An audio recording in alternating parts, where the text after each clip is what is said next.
एक ऐसे शहर की कल्पना करें जहां अगर आप एक कोने से दूसरे कोने तक यात्रा करना चाहते हैं। कल्पना करें कि आपको एक कार मिलती है जो 108 करोड़ किलोमीटर प्रति घंटा की रफ्तार से चलती है। हाँ, ये प्रकाश की गति है। आप वह कार स्टार्ट करें।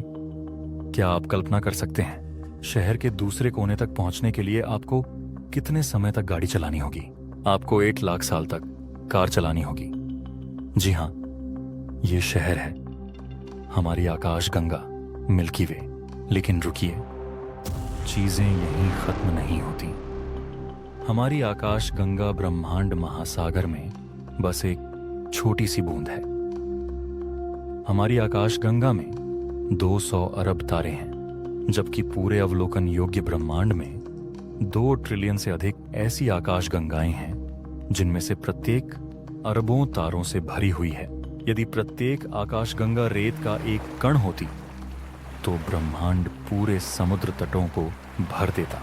यह इतना बड़ा और विशाल है कि हमारा मस्तिष्क भी ब्रह्मांड की विशालता की कल्पना करने में विफल रहता है।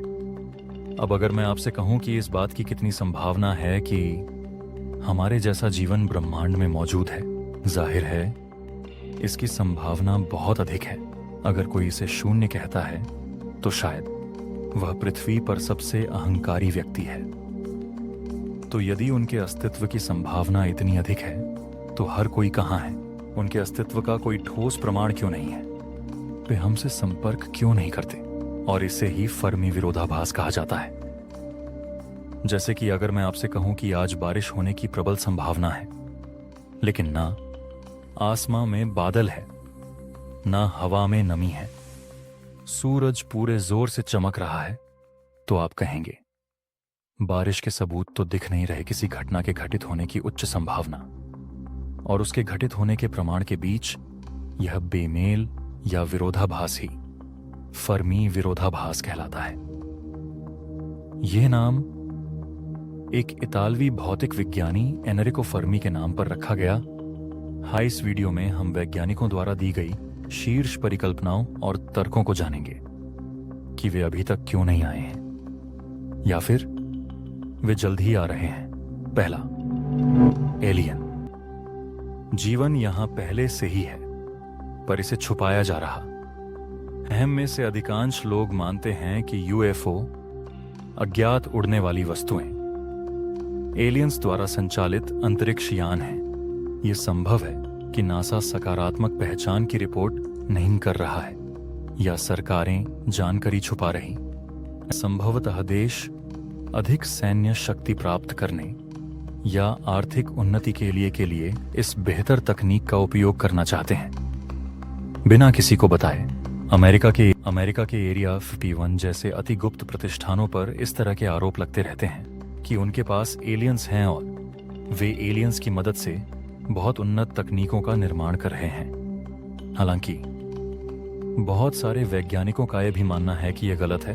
सारे देश खुद से हाईटेक एडवांस फाइटर जेट बनाते रहते हैं और कोई भी नहीं चाहता कि दुश्मन देश को हिंट मिले कि वो क्या बना रहे हैं। जब भी उनके एडवांस जेट देखे जाते हैं पब्लिक द्वारा, तो वो यूएफओ के ऊपर दोष मढ़ देते हैं। दूसरा, जब भी एलियंस आएंगे वो हम पर अधिकार हासिल करने आएंगे, दोस्ती या सहयोग करने नहीं। बुद्धिमान प्रजातियों का ये खास गुण होता है कि वो खुद के अस्तित्व पर ज्यादा केंद्रित होते हैं और उनके लिए उनको चाहिए दूसरों को नियंत्रित करने की शक्ति और क्षमता। इसीलिए अगर हम सोचते हैं कि वे आए हैं और किसी विशेष देश की मदद कर रहे हैं, तो ये धारणा गलत हो सकती है। इस बिंदु को हम आगे वीडियो में और समझेंगे और समझोगे कि अगर वो आएंगे तो हमारे साथ क्या करेंगे, अच्छा या बुरा। इसलिए इस वीडियो के अंत तक बने रहें। दूसरा, चिड़ियाघर परिकल्पना, जू हाइपोथेसिस। हम इंसानों को हमेशा सबसे सफल या अमीर लोगों के बारे में जानने में दिलचस्पी रहती है, जिन्होंने अपने जीवन में बहुत कुछ हासिल किया है। लेकिन क्या हमें किसी असफल व्यक्ति के जीवन के बारे में जानने में दिलचस्पी होगी? अपने आप से पूछें, आप कौन सी किताब पढ़ना चाहेंगे? एलोन मस्क या बिल गेट्स की आत्मकथा या एक भिखारी की आत्मकथा? यह दुखद है लेकिन यही सत्य है। चिड़ियाघर की परिकल्पना भी यही कहती है कि यदि एलियंस वहां हैं और हमसे बहुत आगे हैं तो उन्हें किसी भी कमतर व्यक्ति में कोई दिलचस्पी नहीं है। हो सकता है कि वे हमें वैसे ही देख रहे हों जैसे हम चिड़ियाघर में जानवरों को देखते हैं या प्रयोगशाला में चूहों को देखते हैं जिन पर नजर रखी जा रही है, लेकिन वे स्वयं नहीं जानते हैं। वो जानबूझकर हमसे संपर्क नहीं कर रहे। हो सकता है हम और हमारा पूरा सौरमंडल एक प्रयोगशाला हो जहां हमारे जैविक गुणों का अध्ययन हो रहा हो और वो दूरी से हमें निरीक्षण कर रहे हो बिना हमारे पता लगे। हो सकता है जितनी भी यूएफओ हम देखते हैं वो उनके निरीक्षण का हिस्सा है। हो सकता है कि वे गैलेक्टिक क्लब में शामिल होने के लिए हमारे तकनीकी और सामाजिक रूप से आगे बढ़ने का इंतजार कर रहे हों। तीसरा, शायद जिन्हें हम भगवान मानते हैं वो एलियंस ही थे। कुछ सिद्धांतों का मानना है कि एलियंस बहुत पहले पृथ्वी पर आते थे जहां उन्होंने भगवान के रूप में हमें नियंत्रित किया था। संभवतः जिन देवताओं की हम आज पूजा करते हैं वे वास्तव में एलियंस थे। प्रत्येक धर्म में देवताओं को आकाश से आते हुए दर्शाया गया है। यह संभावना है कि वे आए, हमें पिरामिड जैसी विशाल संरचना बनाने में मदद की, फिर उन्होंने अचानक आना बंद कर दिया। क्यों? हो सकता है कि उनका ग्रह नष्ट हो गया हो और वे उसी तरह विलुप्त हो गए हों जैसे पृथ्वी पर डायनासोर विलुप्त हो गए, विशाल ज्वालामुखी विस्फोट के कारण या गामा किरण विस्फोट के कारण।